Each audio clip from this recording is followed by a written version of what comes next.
Hello and welcome to Galactic Wisdom. It's good to be back with you. Thank you for joining me today. I'm not in my car today, which makes a pleasant change. I am going to talk to you today about, first of all, Area 51. I am going to show you one or two videos that I recorded while I was looking at Area 51. One UFO or UAP, definitely something unidentified that I'd like to share with you. And I am also going to then talk to you about the subject of today, truth or death. A little bit like truth or dare, but would you prefer truth or death? Which might sound like a silly question to ask, but in my experience, lots of people are choosing death over truth. And I would like to try and help those people in today's session. And maybe you are one of those people I could help. So yeah, I went to Tickaboo Peak and looked at Area 51 probably about 3 weeks ago now. And if I'm going to pull up some photos here. Here's a screenshot from Google Maps. Area 51 is over on the left-hand side of the screen there. There's a large white area, a flat area, and all around that whole area is the Area 51 complex. If you were to zoom in on that on Google Maps, you could see the runways, buildings and entrances to underground bases and things like that. And on the right-hand side of the screen, to the left of Alamo, there is a place called Tickaboo Peak. And from that road that goes through Alamo and Ash Springs, there is over 20 miles of dirt track to get up to Tickaboo Peak. So I drove over 20 miles in a high clearance 4-wheel drive to get as close to Tickaboo Peak as I could, but it's still an hour and a half to 3 hours hike from there, depending on how fit you are, to get up to Tickaboo Peak. But from Tickaboo Peak, you can look almost directly west and you can see Area 51. And I'm going to show videos of Area 51 in a short while, but I'm going to show you one or two other images. First of all, that show how hard it is to get to Tickaboo Peak trailhead. This is the kind of stream that washes through the dirt road there. And I don't think you can see in this image just how severe this drop down and back up is. But basically, I had to drive my Jeep here down and up through a small dry stream. And when I came across it the first time, I thought, oh, no, my Jeep is not going to be able to handle that. But I risked it and I succeeded twice. So once there and on the way back. So I was happy about that. And this is me on my hike up to Tickaboo Peak. You can see I'm starting to get a really good view from up here. It was not an easy hike. A lot of the hike was walking over this sort of rocky terrain. And I'm sitting down here on the mountainside here, and you can see, you can't really tell, but this is extremely steep, this slope. And it's not steep enough that you could really fall down it, but you could definitely fall and hurt yourself quite badly on this loose rock. And it was here that I sat and waited for the sun to set before I went up over kind of a false peak before you get to Tickaboo Peak. And it was here when I was doing things like taking photographs on my phone that I saw a flash in the sky in front of me. Now in this image, Area 51 is behind me. So there was a flash in front of me in the daytime sky before the sun had set. And it was big and it was bright, and it caused me to look up from my phone to see what was going on.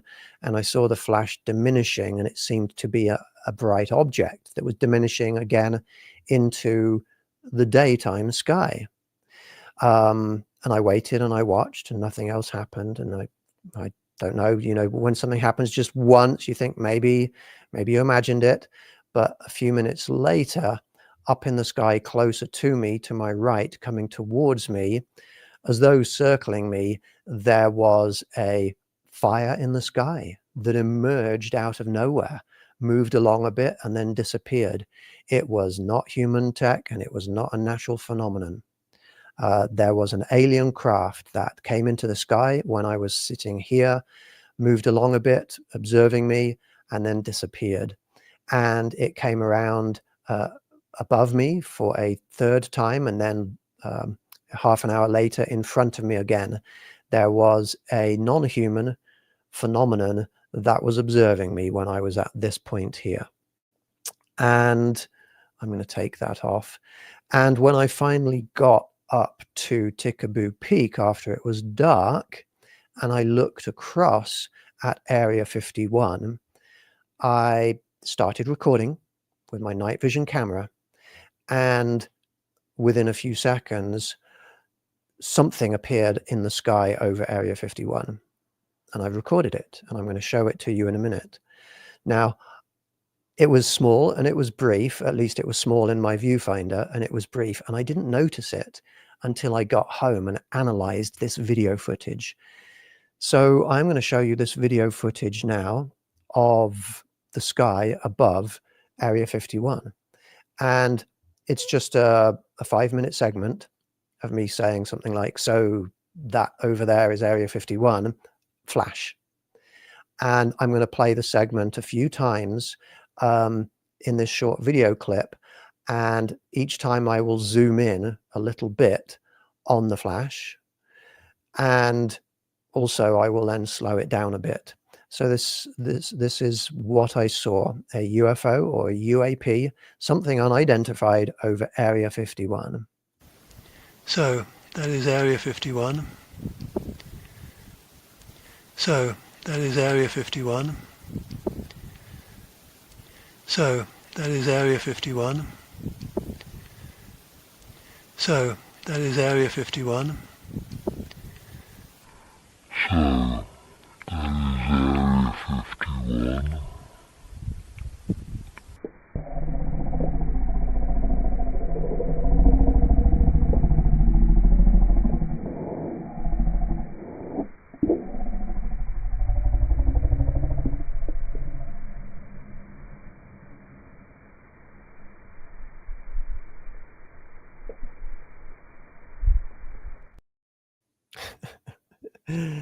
I wish I could slow my voice down and sound like that just without technology. That would be fun.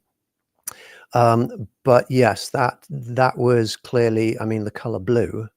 What is there flying around up in the sky that is the color blue? You've got planes with their red light on one wing and green light on the other.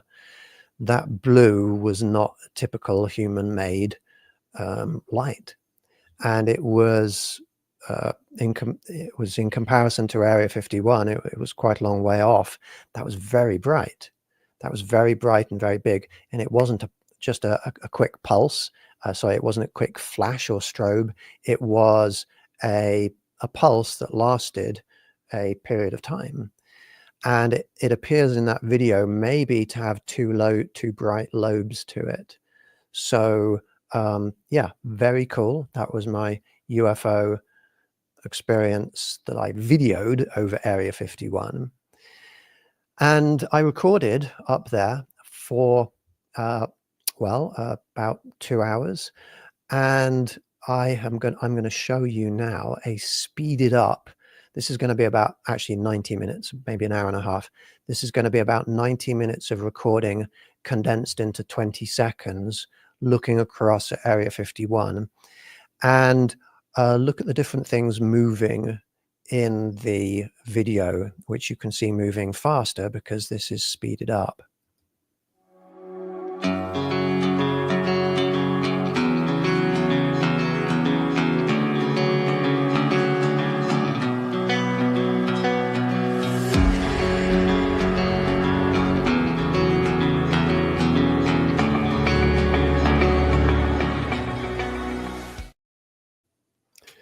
Okay, so obviously there was the moon in there. That was not a big mothercraft coming into land. You can see the stars moving down like this as the Earth is spinning around like this. And the moon is also coming down like this because the Earth is moving around like this. And so you had a very nice moon set there, which I personally think is the highlight of that short video.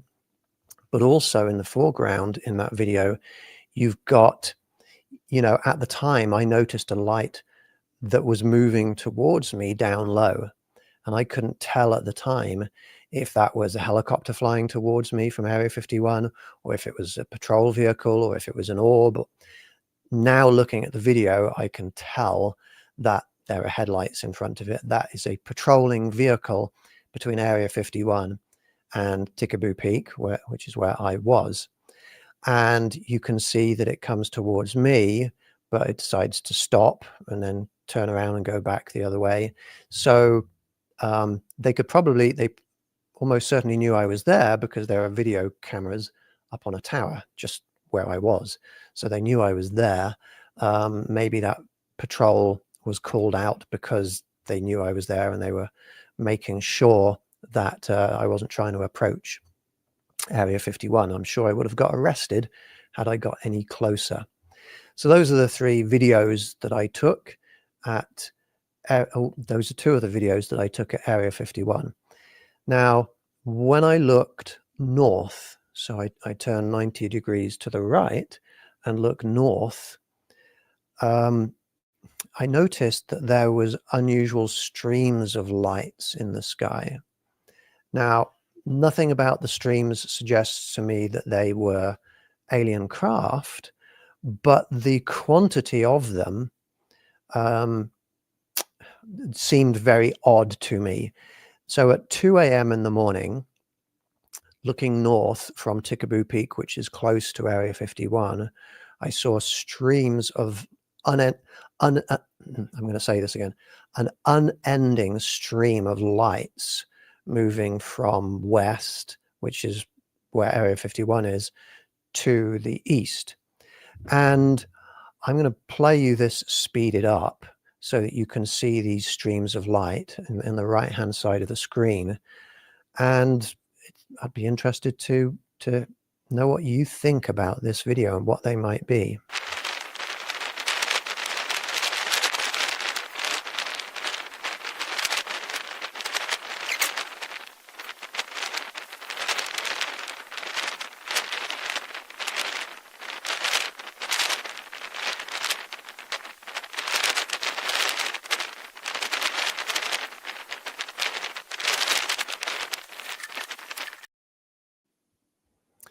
Okay, so at times there are 5, 6, 7 lights all streaming off upwards into the sky.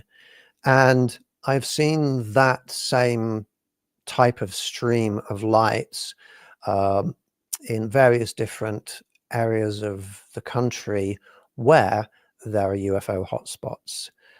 And as I said, I don't think that's alien tech necessarily, but it's a very odd quantity of human craft or any craft streaming up from the surface, going up higher into the sky. I've seen that notably where the Marfa lights are take place. I've seen that also once up in a northern state. I can't remember where that was, Minneapolis or something. Yeah, so that's interesting. Now, I don't know what that was. What I would like to do is go and record the sky somewhere like LAX at nighttime to see in a busy, one of the busier international airports, how busy is the sky if you speed it up, because that was only about 8 minutes of video footage, and there were probably 30, 40 different craft that you could see in that video. And either it's just extremely busy with Air Force, and the Air Force is much busier at nighttime than we know about, or a theory, a speculation, not something I know, not something I have a lot of evidence for, but, oh, sorry about that. I've got people visiting the house and they're just about to make a noise. Maybe you've got streams of UFOs that are coming up, alien craft that are leaving late at night. Maybe there's a lot more alien activity that happens at nighttime or at any time of the day with craft streaming up into the sky. So that is a possibility. Now, the subject that I would really like to talk to you today about is the title of this show, which is Truth or Death. And the question, truth or death, is a very serious question. I've got people coming in here. I'm just going to let them know when they come in that I'm recording or podcasting. And a question I would like to ask is, would you prefer to know the truth or whatever evidence I have that reinforces your beliefs? And it's actually very common. You know, you would think that people would say, well, of course, I want to know the truth. But actually, in my experience, people want to know whatever I can offer them that reinforces their beliefs. Now, a lot of people who have beliefs think that the truth and their beliefs are the same thing, but actually they're not. A lot of people believe in things that I know to be not true. And, you know, people might think, well, what harm is there in that? If you have your beliefs, what harm is there in that? Let people think what they want to think. And, you know, I don't go to people and deliberately interfere in their beliefs. But a lot of people's beliefs cause death. A lot of people's beliefs cause their own deaths prematurely. A lot of people's beliefs cause the death of others prematurely. And so this is a big problem with the human race. Now, this show is called Galactic Wisdom. I'm trying to teach people what I consider to be wise. And I'm doing this show here today not to criticize anybody, not to say, you're bad for believing in this. I'm hosting today's show because I would like to help people, because when I see people harming their health, even to the extent that they're dying because of their beliefs, I would like to try and help them to not harm themselves and certainly also not harm others. So this show here is not about me saying you're wrong, you're bad. This is about me trying to help people to maybe open up their eyes a little bit to the idea that some of the things they believe in might be harming themselves and might be harming others. Now, obviously, if I were to ask people, what would you prefer? Would you prefer to know the truth or would you prefer to die? You know, truth or death? People are going to say, well, truth. Nobody wants to die. But so it should be an easy choice for people to make. But people can't let go of their beliefs. And people are quite happy to follow their beliefs all the way up to their own death. And often people die believing that they're making the right choice, even when they die, even when they cause the death of others. So I'm going to go into some specifics here, and I'm hoping that some of these specifics here, people are going to be able to open their minds up to these possibilities, rather than just sticking with their beliefs and saying, oh, Rupert's on the other side of the belief system here, so I'm not interested. So let's see. There are various different beliefs that I could talk about here.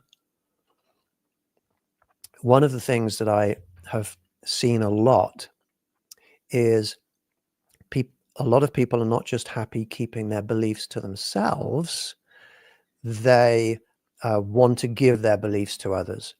There's something psychologically comforting about interacting with people who share your beliefs. It adds as reinforcement that your beliefs are correct. At least theoretically it should, but in fact, humanity is a species of belief. We're a belief-based species. We haven't yet ascended to the level where we understand that believing in things without proof is invalid intellectually.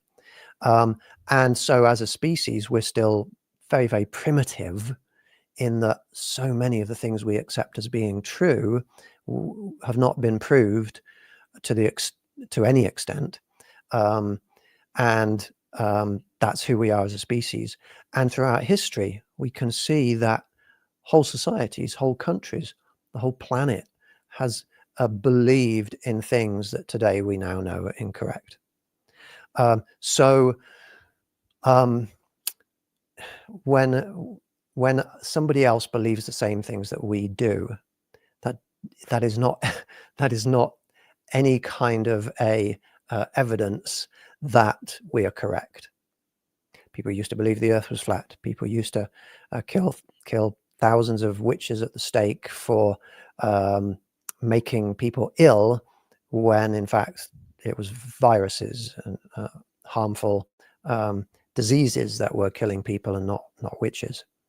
So let's go into some specifics here.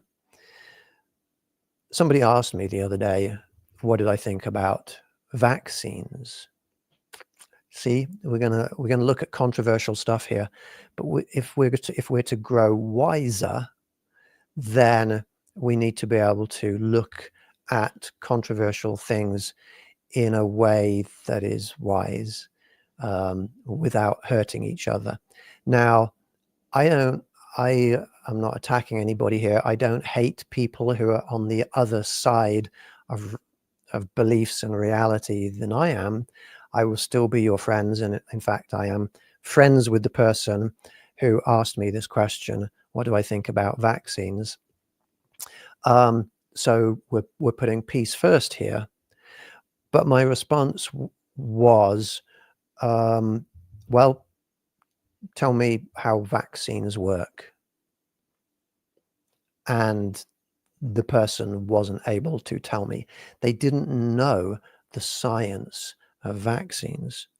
They didn't know the science of the specific vaccine that they were talking about, the COVID one. And it's a classic example of people not understanding things that they are forming opinions about. Now, there's nothing wrong with opinions. There's nothing wrong with theorizing. There's nothing wrong with having a best guess.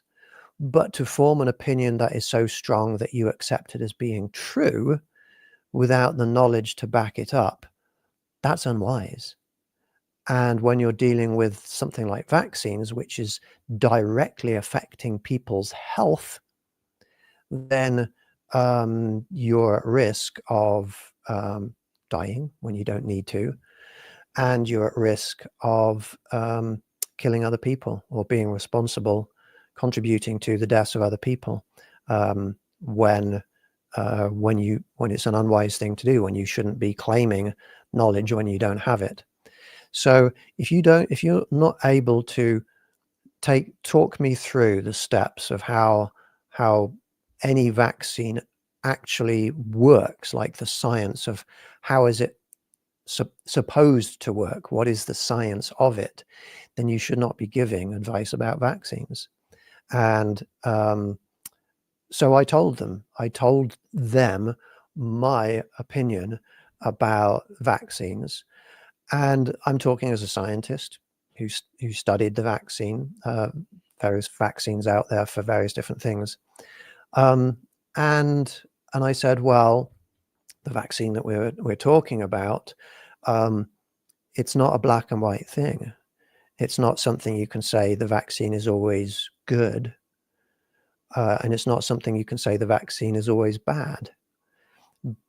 Good and bad are you have to extend the sentence or the question to good for who or bad for who, and the reality is that that vaccine, and probably all vaccines, are good for some people and bad for others. They have positive effects on some and they have negative effects on others. So first of all, the reality is we have to take away that black and white.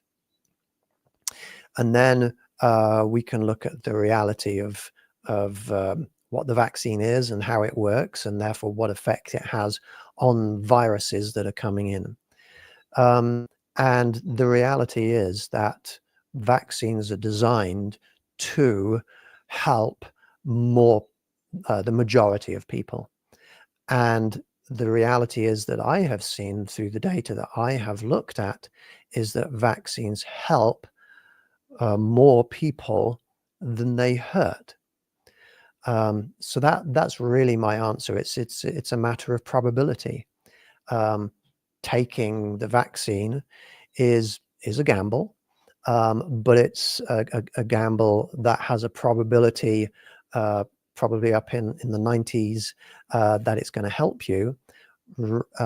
But there's also a small probability that your body will react badly to it. And there were cases of people who took the vaccine, and lots of vaccines, who had a negative reaction to it, even death. And I think that's true with any medications and drugs that are out there. They always tell you, this is what it's intended to do, but here are all the possible side effects. So the answer that I've just given to that question takes a little bit, to be blunt, it takes a little bit of thinking, takes a little bit of processing. It takes scientific knowledge, not opinion, not belief. It takes scientific knowledge, and then it takes the ability to let go of what you want the truth to be. We want it to support this political party or this political party. Well, you know what? The COVID vaccine, that wasn't an American thing. That was a worldwide thing that was happening in lots of different countries, and American politics is only American politics to Americans. And all around the world, there were a lot of people looking at the US in astonishment at how unscientifically the US was looking at, was handling the COVID situation. Now, I have certain political leanings, but I don't really consider myself political. And I consider myself sufficiently apolitical to be able to have looked at both main parties in the US and think, why is nobody actually teaching the science of this to the public? What was happening was the different politicians were standing up and making judgments, saying, this is what I think we should do, this is what I think we should do. Very few politicians were saying, well, in order to make an informed judgment, you need to be informed, and this is the full science. Why was the government not making documentaries about the science, about the truth of the science of this, and telling us the truth? And the answer is, a lot of people don't really want to know the truth. Whether it's the truth about viruses, whether it's the truth about masks, whether it's the truth about climate change, the different foods we eat, people tend not to want to expend the time and the energy to learn the truth of things. So I know a lot of people that say, oh, but it's not practical for us to take the time to learn these things properly. And I don't understand science anyway, so it's not practical. what people are saying is it's not practical. When people say that, they're saying it's not practical for them to know the truth. It's not practical for them to spend the time or give the energy to know the answer to the question. And in preference of that, people are saying, well, don't force me to do something that's not practical. I'm just going to believe something. But those beliefs are invalid.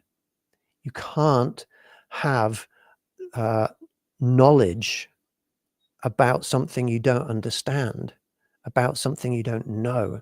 So what I'm trying not to criticize, and I'm trying not to even take clear sides. What I'm trying to do is explain to people learning the truth requires time and effort, a little bit of energy, and mental effort to get to the answer.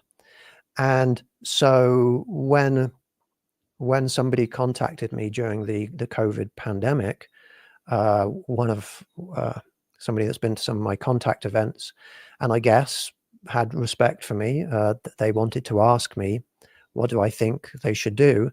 They said, should me and my fiance get vaccinated? And I gave the answer that I felt was correct, and I said, well, the science is clear that probabilities are that this is good for people, and the COVID virus is a really nasty thing, and so yeah, I recommend that the best option, the most probable option to result in health, is to get vaccinated. And I shocked that person. I guess they thought in their belief system, they thought I was more of a spiritual person, more of a less materialistic, less bound to science. But they don't understand that reality is reality. Physical reality, spiritual reality, alien reality. I'm interested in reality. I'm not interested in belief systems. So that person went ahead and they weren't rude to me or anything. They were surprised. They stated their surprise that I was advocating the virus, and they told me no, they're not going to get the virus. They think it's like a conspiracy and people are trying to inject computer chips into them, and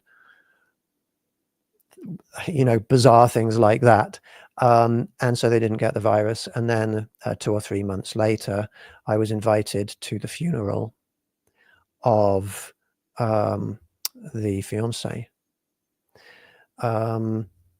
because she had got COVID and she hadn't got the vaccine and she had died.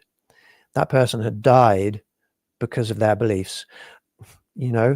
I'm not sure if that's true. Maybe that she died because of the beliefs of her fiance. It was him I was interacting with. And so things like that are sad to hear.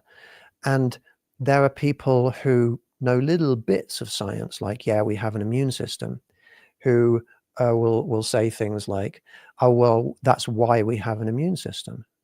We have an immune system so that we could deal with things like this. And they don't get the bigger scientific picture. Well, of course, we have an immune system. And that immune system sometimes is successful and sometimes isn't successful. Sometimes it's successful in fighting off things, and sometimes it isn't successful in fighting off things. And when something new comes along, which COVID was, because viruses evolve, everything is evolving, and viruses evolve in real time. You can see them adapting and evolving, and new viruses, jumping species. And that happens due to evolution of capabilities and characteristics. And viruses evolve and get worse. They get more effective. And same with bacteria. And bacteria are evolving quickly because we're using antibiotics at ridiculous levels in the food and dairy industry to keep those animals, which we keep in terrible conditions, healthy. And that is creating super bacteria because the bacteria evolve rapidly to be able to cope with that. The weaker ones die. The super bacteria that are antibiotic resistant are surviving and spreading. And now more and more people, when they get simple bacterial infections, the antibiotics don't work on them. And bacteria evolve, viruses evolve over short periods of time. And so when we're faced with something like COVID or the flu, the new strains come along all the time. That's evolution. And when our bodies, which has never encountered viruses before, those specific strains before encounter those strains, our bodies have never encountered that before. Our immune systems have never encountered that before. And so sometimes our immune systems can cope with that. Sometimes they can't. And these are scientific realities that a lot of people are not getting.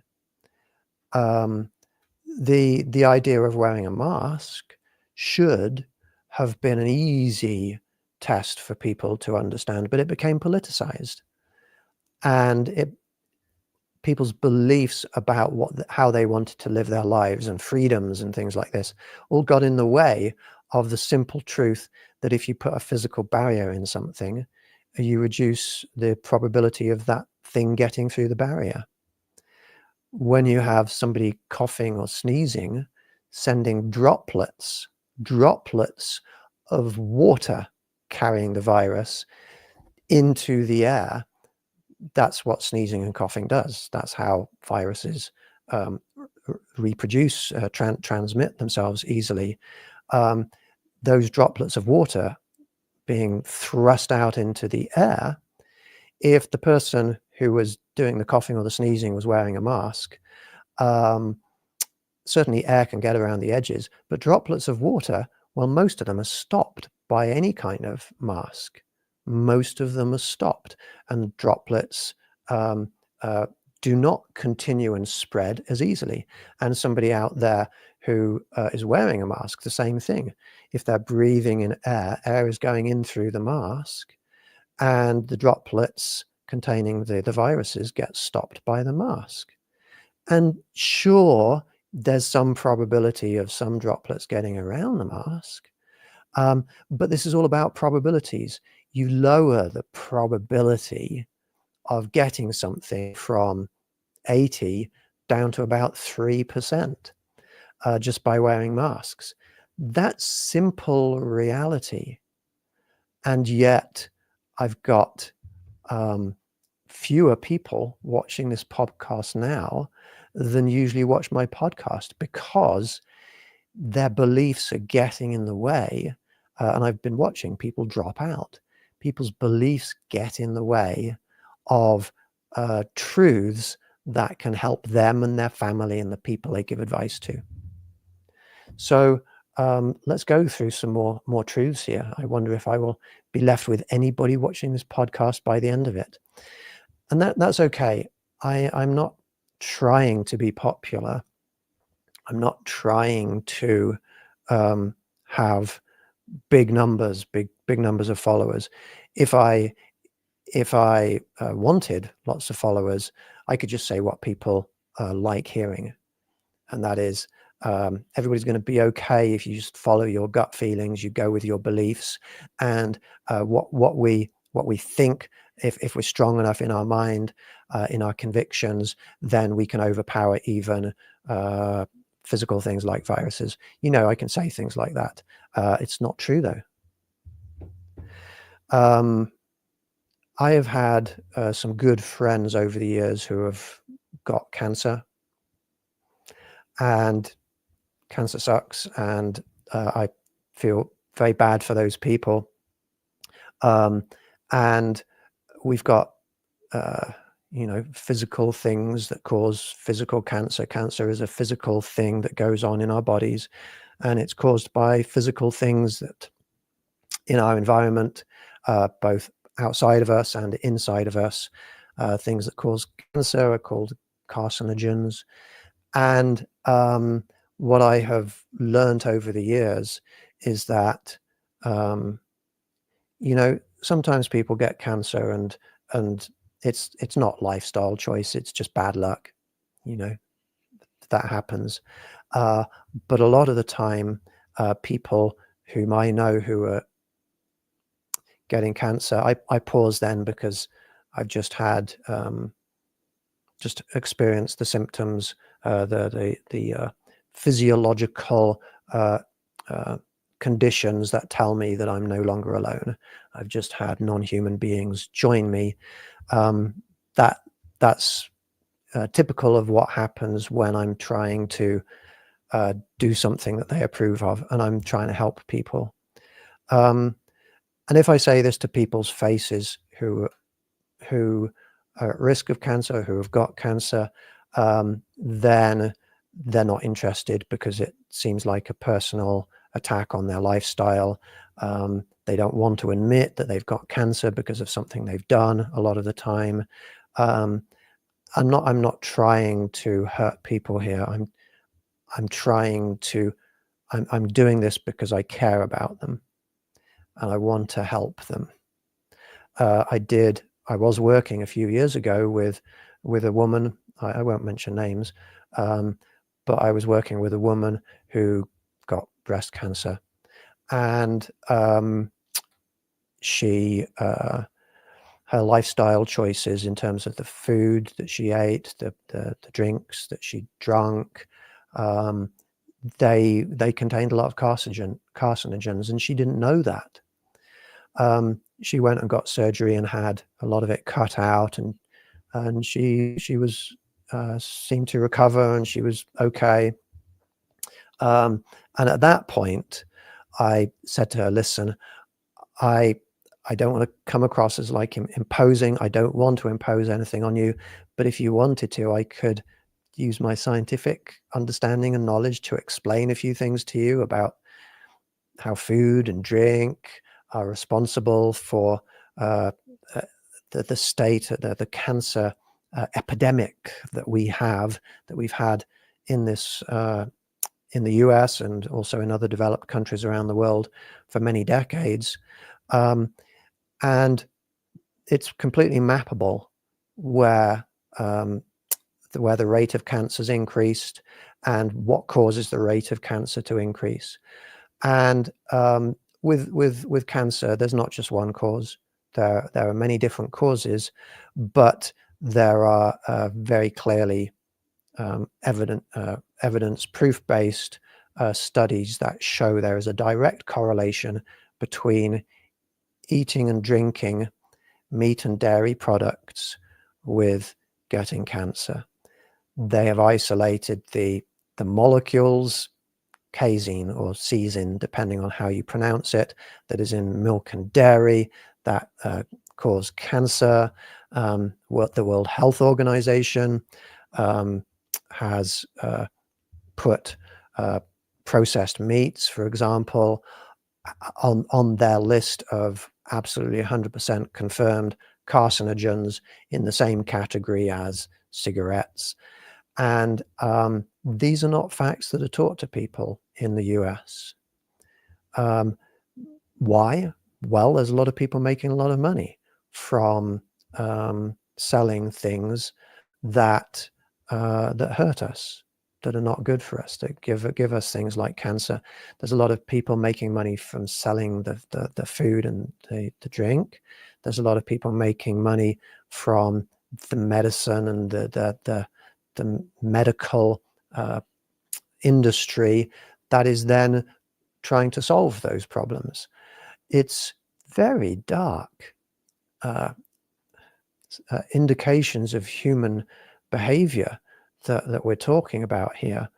But I'm just trying to tell you the truth.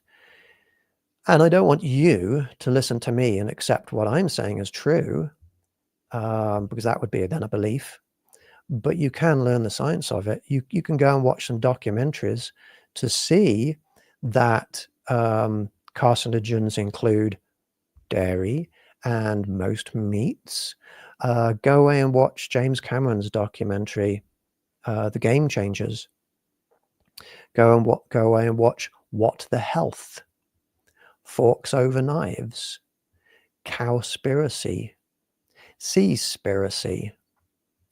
There's a lot of them out there, similar to those, but those are good ones to start with.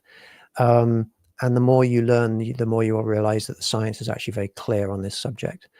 So my friend that I talked about, who had the cancer, I told her these things, and she listened and looked grateful to me, and then was, clearly around the place of work where I was working with her, eating dairy and meat products, and the cancer came back, and then she had to have parts completely chopped off. And I don't work there anymore, so I don't know, the final result. But this is how people are. They have their beliefs, their ways, their lifestyles. They find it very hard to change. There's somebody that I have a lot of love for, who has cancer right now, who is a smoker, also meat and dairy consumer, and there's no way that this person would ever listen to me. This person is a wonderful person. I'm not going to mention names, but this person has their beliefs, and they're not going to stop smoking. They're not going to stop eating carcinogens. They're not going to stop drinking or consuming dairy. And so when I ask that question, truth or death, it's very hard for me to see and to watch people that I know and care about who are not consciously choosing death instead of the truth, but who think that what their truth is to them, the reality is that it's not truth, and that it's pushing them towards death. I know this is an intense subject, but if we're trying to help people, sometimes we need to address these really hard, deep, painful to consider subjects.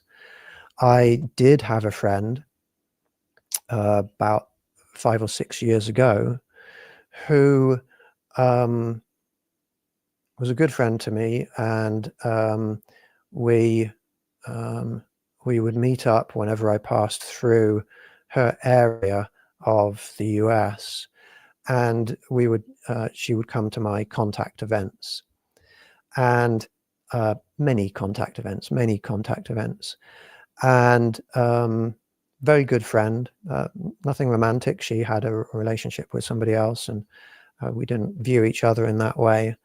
But she struggled with health, and like badly, she struggled with health, and she listened to me. She followed my advice, and her health was slowly getting better, and the contact events she loved, and that was giving her meaning.